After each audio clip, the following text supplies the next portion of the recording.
At 2:40 a.m. on August 7, 2022, 32-year-old Shantice Summers pulled into the parking lot of her apartment complex in Oxon Hill, Maryland, just southeast of Washington, D.C. It had been a normal night. Dinner with friends. A few laughs. Nothing unusual. She parked her silver 2019 Honda Accord, grabbed her purse, and began walking toward her building. Then she heard footsteps. At first, they seemed distant, but they were moving fast. When Shantice turned around, two figures emerged from the darkness wearing ski masks. One rushed toward her. The other scanned the parking lot. Before she could react, a handgun was pressed beneath her chin. She could feel the cold steel against her skin.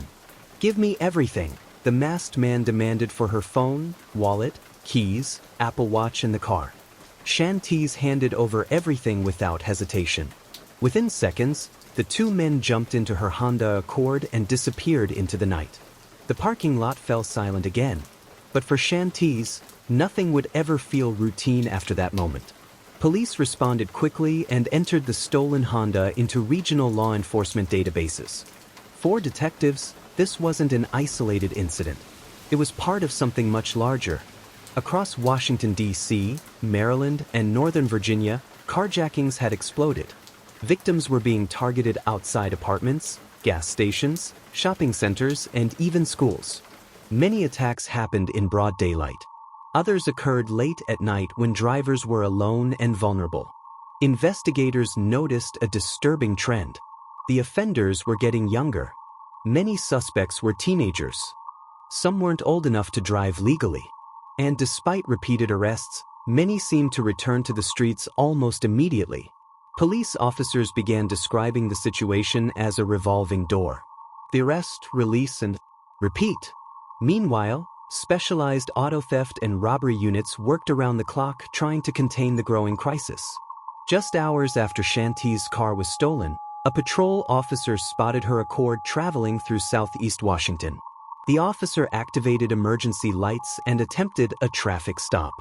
The vehicle immediately accelerated. Inside were several teenage boys. The pursuit moved rapidly through city streets. As the stolen Accord sped along Alabama Avenue, the driver lost control. The car slammed into a city bus, then struck a utility pole. The chase was over, but what investigators discovered next shocked even veteran officers. Several occupants were already known to police. Two had previously been arrested for armed carjacking only 8 months earlier.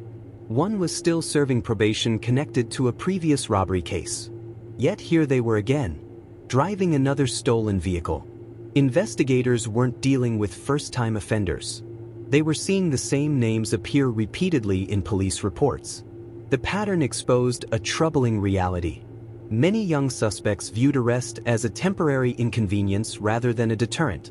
Detectives assigned to the region's elite robbery and carjacking units began digging deeper. Surveillance footage, cell phone records, social media posts, group chats, vehicle tracking data. Piece by piece, they uncovered informal networks of teenagers coordinating thefts and sharing information about potential targets. Some stolen vehicles were used to commit additional robberies. Others were driven recklessly until they crashed. Many victims never expected to become targets. Teachers, nurses, parents, college students, working professionals simply returning home after ordinary days. For officers on the street, every traffic stop involving a stolen vehicle carried enormous risk. A routine patrol could become a high-speed pursuit within seconds. As arrests mounted, investigators continued confronting the same challenge. How do you stop a crime wave when many offenders return to the streets faster than detectives can complete their paperwork? For Shantice Summers, the stolen Honda was eventually recovered, but the emotional impact lingered long after the vehicle was returned. She no longer felt comfortable walking alone to her apartment at night. Every unexpected sound made her glance over her shoulder. Every approaching stranger raised concern. Her experience mirrored what thousands of victims across the region described. The loss wasn't just property, it was peace of mind. Meanwhile, law enforcement agencies expanded task forces, increased patrols, and invested in technology designed to identify stolen vehicles faster. Community leaders pushed for prevention programs aimed at keeping vulnerable youth away from violent crime. The debate over accountability, rehabilitation, and public safety intensified. Yet for the officers responding to calls at 2 a.m., the issue remained simple. Every carjacking victim represented a person whose ordinary day suddenly turned into a terrifying memory. A stolen car can be replaced. A shattered sense of safety is harder to recover.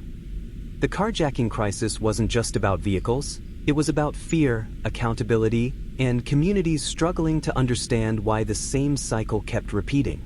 And as police chased stolen cars through city streets night after night, one question remained: how many arrests would it take before the cycle finally stopped?